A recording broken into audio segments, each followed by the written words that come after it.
Happening now, an estimated 2,000 teachers, students, and education advocates marching on the Capitol today, calling for more money for state schools.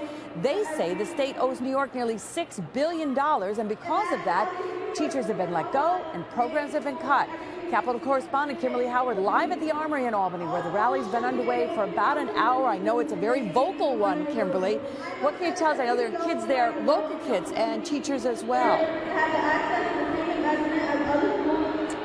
Yeah, Liz, it's really actually hard to hear you because there's been a lot of speakers here at the podium talking about what they're asking the governor and the legislature for. They've been gathered here for about an hour, chanting, some of them holding signs. They saying we can't wait. They want the Senate to hold up its end of the bargain in terms of foundation aid, and they say the legislature can start by designating at least $2 billion of the state's budget surplus for education, but they admit that this would be a one-time fix or Band-Aid. They say a more long-term approach would be to close some tax loopholes on the wealthiest of the wealthy.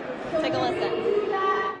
People who are only making $10 million and more annually, it's only about 3,000 or 4,000 New Yorkers who make that much, but they're here.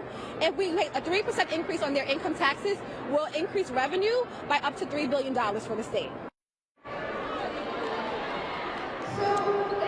Now, the governor has set aside just over $1 billion for education in his budget, but that's only if the legislature approves his package of reforms.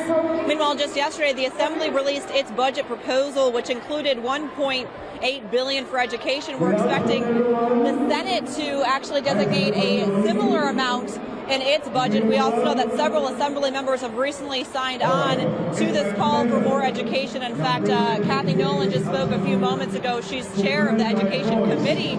So the battle of education continues. We're expecting this march to get underway in just a few minutes from the Armory to the Capitol. Of course, we will be here the entire way and bring you any updates on air as well as online. We're live in Albany. Kimberly Howard, CBS 6 News.